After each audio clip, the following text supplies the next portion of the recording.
what would this freight economy look like with 15 billion extra dollars?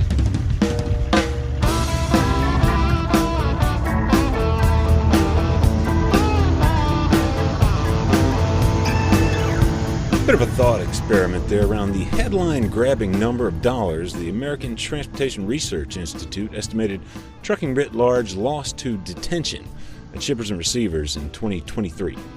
That's $15 billion. Yes, $15 billion with a B. And if you consider the American Trucking Association's annual revenue figure for the entirety of the trucking industry at nearly $1 trillion, the 2023 estimate sat at $987 billion. That $15 billion is worth a full percentage point and a half of the entire revenues generated by trucking companies through the entire year. I'm Todd Dills, your host for this Overdrive Radio edition, where we'll walk through the ATRI organization's new research report on the detention problem with Overdrive news editor Matt Cole. Cole wrote about the report last week and brought some further insights to our talk in the aftermath of the report's release. We'll break down that headline-grabbing $15 billion number and how ATRI got to it for its 2023 detention impacts estimate. Likewise, what owners and operators can do to put a dent in their particular detention problem, such as it may be. Some of it's obvious. If you can get in a position with a customer to where, a customer that, does drop and hook freight, you're a lot less likely to get detained. A lot of it could be quite difficult to achieve. Try to negotiate detention pay into your contract, but they also kind of threw a caveat with that a lot of carriers don't want to rock the boat with a good customer, if it's one of their top accounts. And I would wager you'll be shocked at the sheer missed opportunities to truly make problem entities among shippers and receivers when it comes to detention, to really make them feel the burden of their own inefficiencies. Only 55% of those invoices were paid. So we are, as an industry, tackling this problem only by half measures. So. After the break, for a word from Overdrive Radio's sponsor and the Howes Company, we'll dive into ATRI's brand new Costs and Consequences of Truck Driver Detention report. Again, with Overdrive news editor Matt Cole. So keep tuned. Jingle bells, jingle bells. Ho, ho, hold on a minute. Little early, huh? But not too early to get your engine ready for colder weather. Start treating now with Howes Diesel Treat, so you're ready when those temps plummet. You see, using Diesel Treat at every fill-up will not only prevent gelling, but will add power and performance while keeping your fuel system clean and free of water. Learn more at howesproducts.com. That's HOWES, howesproducts.com. Here we go. We could talk about this forever, Matt, I think. And we have been talking about this forever. So I see this ATRI report coming out. I was not exactly expecting this. Maybe I knew about it already and just had forgotten about it, given there's a multiplicity of studies and looks at this that seem to be going on all the time. I know Federal Motor Carrier Safety Administration back in the early part of the last decade, I think was mandated by Congress to study this, and I think that basically they're continuing to do that, going on now for about 10 years.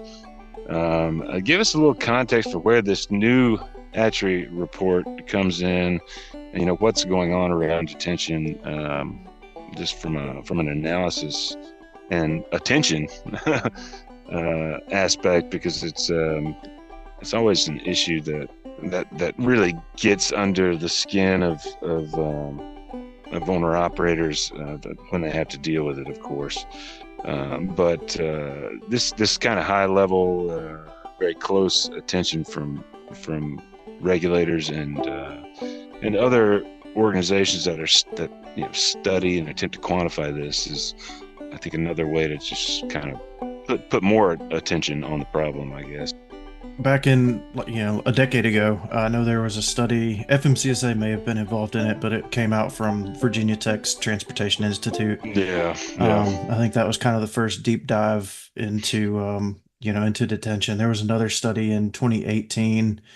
And then ATRI's been looking at it through the years as well. And earlier this year, they put out a call to carriers and truck drivers to weigh in.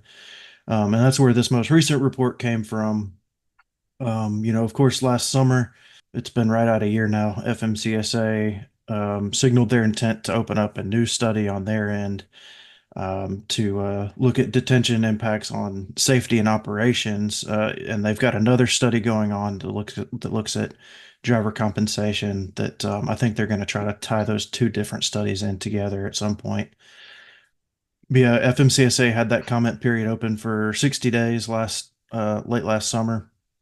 And then in February, they published another notice saying that they kind of compiled the theme of a lot of the comments they received on that first request and signaled that they were going to send that information to the Office of Management and Budget with the White House for review and approval to actually conduct the study. But that's the last we heard. It's been since February. So There's some safety and operations information when it comes to the impact of detention in this ATRI report as well. Tell me about the origins of it and what it's based on. I think it's based on surveying of motor carriers and owner operators and drivers out there. But yeah, just lay the groundwork for it. How did it come to be?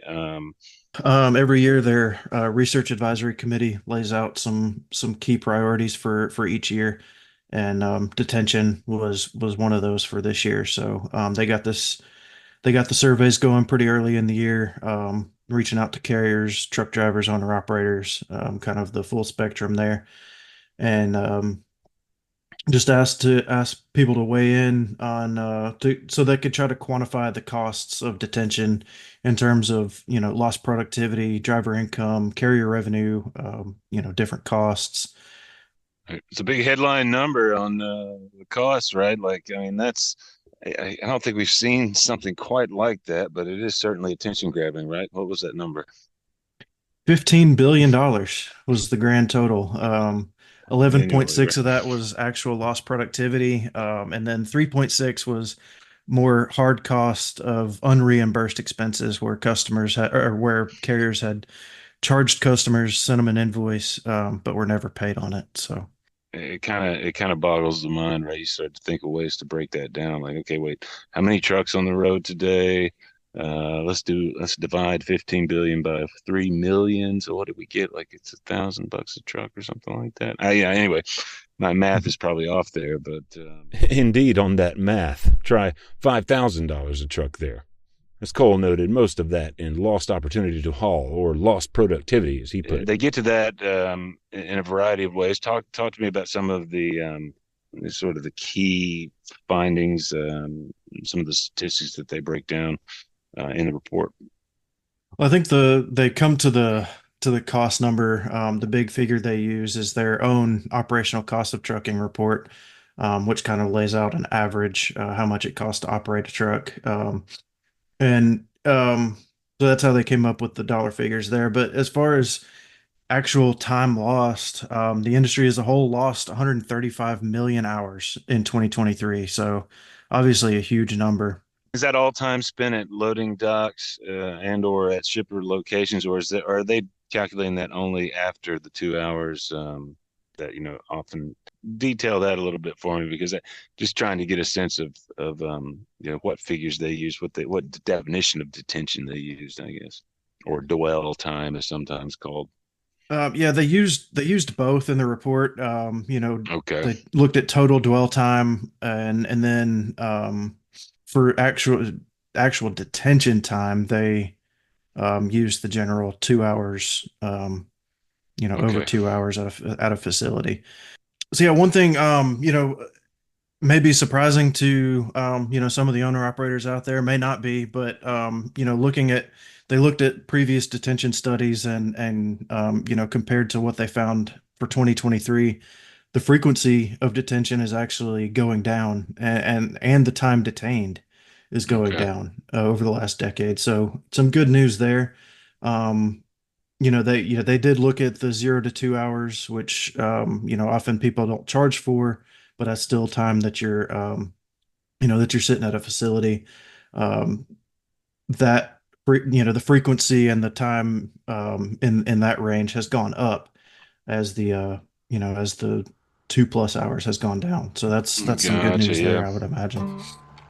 Right, right. And that's interesting. That's maybe one of the most interesting things about this is that they're able to kind of um, document over time some improvement. When you look at the average, I mean, like you said, some owners are in particular situations where they probably deal with this on a daily basis. It just doesn't feel that way, but Indeed, again, when we polled owner-operators about a year ago on the recent history improvement in detention, or lack thereof, along their routes and at their customers, a huge majority said simply that it hadn't improved to any noticeable degree.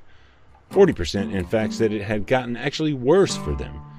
That question was about improvement since implementation of the federal electronic logging device mandate, which some trucking prognosticators viewed as having the potential to result in at least greater respect of a driver's time at the docks. But just 15% of Overdrive readers responding to our State of Surveillance survey last year reported any improvement since 2018. If ATRI's accounting is correct, though, detention is getting at least marginally better for the average driver out there, if not the majority of Overdrive's largely independent owner-operator readers. In some ways, improvement would at least seem to make some sense given how high profile the detention issue has been for the last couple of decades. On the whole, it seems like all this attention that we've been paying to detention for, I mean, golly, we've been talking about this and looking at this in depth since I started writing about trucking about 2 decades ago. I think the attention is helping, right? Like in some ways, I mean, it's not like the problem is solved. 135 million hours lost in 2023 is a lot of hours that is uncompensated and unduly lost by the American truck drivers. They did point out the obvious, which is that detention is worst for those in refrigerated goods, particularly in the food industry. The average number of hours a driver pulling a reefer trailer was detained last year was 209.4 for the entire year. Um, so, that's every reefer driver out there on average. So that's a lot of time that they're spending at facilities. But for the owner operators out there working the spot market, they're not doing a whole lot better. They did find that carriers with contract freight didn't experience detention as much as owner operators or any carrier working the spot market. It kind of points to the efficacy of putting detention in contracts, right? Our owners that are working with brokers out there, as they know, it's very seldom that you're going to talk to a broker on the front end of a load negotiation about detention and actually get him to put it in writing, right? I mean, you might talk to him about it, but a lot of times the assurances are only verbal on his part in terms of compensating for delays such as they might happen. It's been, we talk about that a lot, the importance of trying to get this stuff into contracts, but I know on the ground it doesn't really work out that way because brokers don't really think about it too much. But maybe with further attention, that could help if it can become kind of industry standard practice to charge for and collect this stuff for owner operators and spot market working with brokers. Because that's one of the things that ATRI, one of the key top things that they recommend, I think, at the end of the report, is to, standardize this in your contracts. What's the rate for detention? What do you charge? That kind of thing, and that's probably the biggest vehicle for improvement I think that we've got. If you've got a small fleet or even up to a large fleet, obviously finding good drivers is always a challenge, and they found that retaining drivers, if you have a lot of detention time, is difficult. On the driver survey, more than a third of drivers that responded said that they had left a job because of excessive or undercompensated detention time. So, that's a big deal in the market. Keeping the good drivers that you do have can be more challenging if you've got a lot of time spent at customer facilities. It's got to be like the worst experience for an employee driver in particular that is not being compensated for that time. Some are for sure, and they talk a lot about that in the report. But oftentimes that compensation doesn't even reach the level of just the basic per mile that they would get if they were moving during that time, right? Yeah, I mean, looking at reefer drivers, since they're the ones that are impacted the most, the company drivers are paid an average. Usually it's per mile, but when you average that out over hours, they found it's about $26.13 an hour. But the detention pay that they're getting from carriers is only around $20 an hour. So, Yeah, even if they are paid, and it's usually, I'm sure, after a 2 hour mark, just like anything else, right. it's not up to their standard of what they would be earning if they were actually on the road making miles. So, there's a big issue there. And that goes for owner operators leased on as well, and maybe even more dramatic there. The difference between an owner operators, the fixed costs that continue on always. The variable costs are less if you're just sitting there waiting to load. But we've done the math on this, time and again, and the most recently looked at it last year, based on sort of the average ATBS client, which most of those guys are leased. We took the fixed costs that continue on, and then added in the lost income opportunity cost based on average per mile income for those ATBS clients. It came up with that like an average figure for the average owner operator, and I think that figure came out to, I think it was right around $80 an hour. Owner operators leased to motor carriers. I don't know, man. I've never heard of anyone being compensated that much by a motor carrier. It may exist, but I always put that out there when we write about this. I put that bug in people's ears because it's just not happening. I mean, a lot of times carriers approach their leased owner operators and compensate for detention kind of like they do their company drivers. It's not much more, but the lost opportunities is huge, is much bigger for owner operator than it is a bigger deal for an owner operator that's just not recognized. And detention breeds more detention. If you're detained at your first customer of the week, that probably sets you up to be late to your next appointment. And, if you show up late, they're going to detain you longer to fit you back into the schedule at some point. So, it's a vicious cycle, really. And that kind of flows into the on the safety side of things, from ATRI's report. They found a correlation between detention time and faster driving. Probably no surprise to most people out there, but they used truck GPS data. That they've got a database of truck GPS information.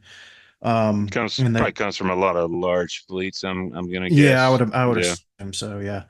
And detained trucks drive faster than non-detained trucks before and after their stop than a non-detained truck would.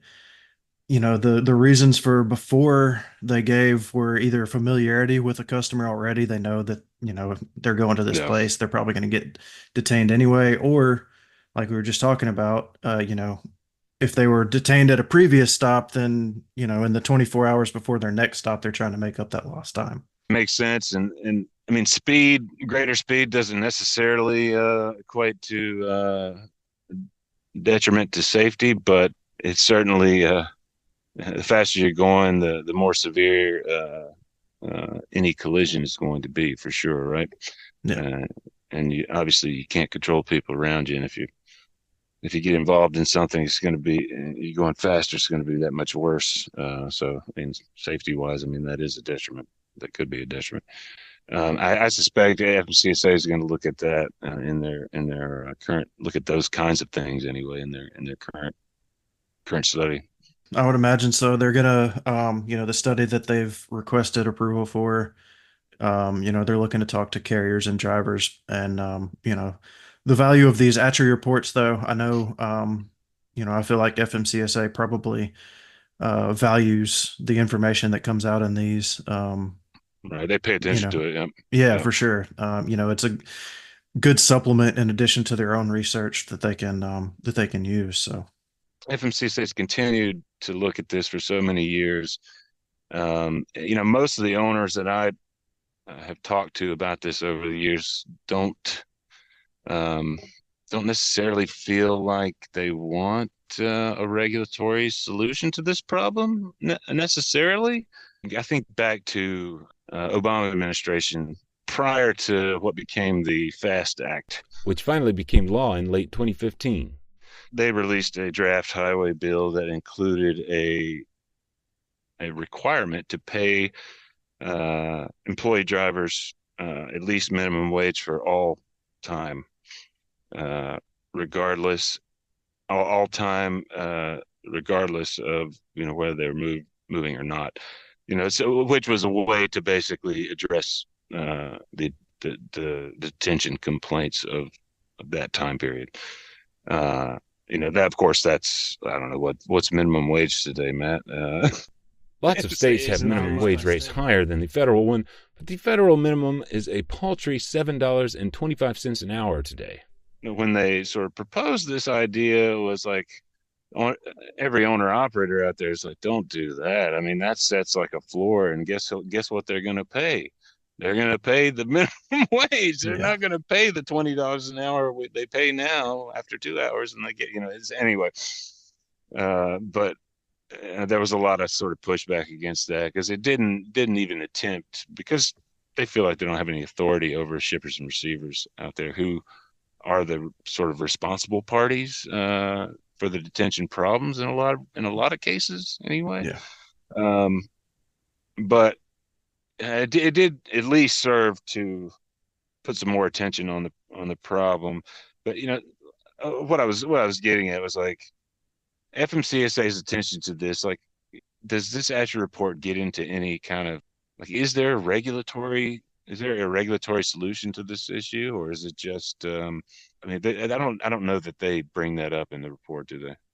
No, they really didn't get into the regulatory side. I think that they were just trying to lay out the numbers and show, the actual hard costs related to detention. And there's been moves toward taking employee drivers and motor carriers rather out of the exemption that's in place for the Fair Labor Standards Act, which, I mean, it would basically put all the minimum wage, all the overtime requirements actually on motor carriers. And that might help some, I guess, but it might incentivize motor carriers to pressure their customers to hurry things along here. Right. Because they don't want to pay extra time or extra wages for time over 40 hours a week, right? There's a lot there. A lot of interesting ways to kind of think about the problem generally, but I think for individual owner operators and small fleets and folks in our audience, it kind of comes down to when you think about a customer with a detention problem, you just gotta have the conversations with them, right? I mean, you gotta stress the importance of improving the situation and putting a agreed upon rate in the contract, right? Yeah, that was one of ATRI's suggestions, which they they asked carrier survey respondents, any suggestions for improving detention, and that was one of the things that they came up with was try to negotiate, detention pay into your contract, but they also kind of threw a caveat with that a lot of carriers don't want to rock the boat with a good customer. If it's one of their top accounts, they don't want to do anything to mess that up, to make the customer think, well, maybe I can go to the next guy and they won't be hounding me about detention as bad. Right. So I think there's a fine line there that carriers have to toe. But didn't they also make note of the fact that a lot of the problems that are being experienced by drivers out there are the carriers they're sort of paying lip service to it. They're negotiating these contracts where detention is a line item. They charge it, but then they never actually collect it. Like, it wasn't there like some large percentage of carrier survey respondents that they found that they don't receive the detention fees. Like they charge them, but they don't get them. And which seems to be like, I don't know, just a total missed opportunity. ATRI's report said that 94.5% of the carriers that they surveyed charged a detention fee in at least some instances, whether that's after 2 hours, after 4 hours, or whatever.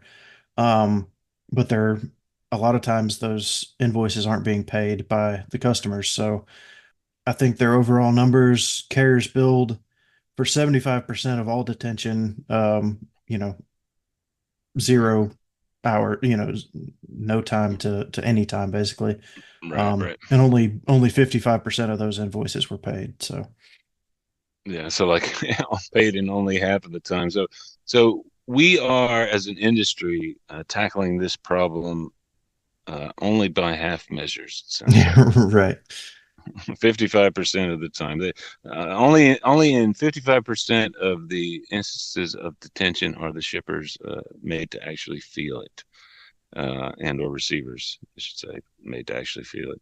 That seems to me to be the other than just the reality out in the spot market for owner operators, where it's not a standard thing to talk a lot about detention with brokers, or to actually get it in writing with brokers. Other than that, I think that's kind of the biggest finding here, where we stand to make a great deal of improvement. If we can make the other 45% of charged detention really felt by shippers and receivers that most often are responsible parties for causing this problem. Yeah, I totally agree. I don't know, once you invoice somebody, customer management, right? It's yeah. Yeah. What else? Back to the strategies for reducing detention. It's kind of all just mostly common sense type stuff. Show up early, so hopefully you can get in line sooner than some of the other drivers. Communicate with your customers, whether that's while you're at the facility, asking, just continuing to kind of hound them, I guess. When are you going to be loaded or unloaded? Gary Bucks talked about this in our webinar recently. It was in the context of being of salesmanship. But if you're working with a broker, sometimes the broker get mad at you, but it's a great idea always to introduce yourself to the place to the people that you're delivering to and or picking up from. And I imagine those kinds of conversations, those conversations with shippers and receivers are a great time to really get a feel for what you're going to experience when you get there. Avoid potential delays, I guess. Just by being communicative and proactively communicative with whoever you're working with, beyond just calling the broker and telling him how close you are. Just take the initiative and go beyond it. Go beyond them, and you're not out there trying to steal somebody's customers or anything, but you just this is logistics here. This is basic duty of your owner operator business, right? If you can get in a position with a customer to where a customer that does drop and hook freight, you're a lot less likely to get detained. Right. If you're just moving trailers around for somebody, basically, at that point, you can get in and out a lot quicker than if you're doing a live load or unload. Most of this stuff is nothing that people hadn't heard before, but find a link to Matt Cole's coverage of the new ATRI detention cost report in the show notes for this Overdrive Radio edition for Monday, September 16th, 2024, wherever you're listening. Overdrive Radio is on Spotify and SoundCloud, Apple Podcasts, and YouTube, Overdrive's Facebook page, and any listening platform, really. Leave us a review there if you're enjoying these, and big thanks in advance for that. Big thanks to Cole today for his insight on the report, and look for more from him on this subject in the near future at overdriveonline.com.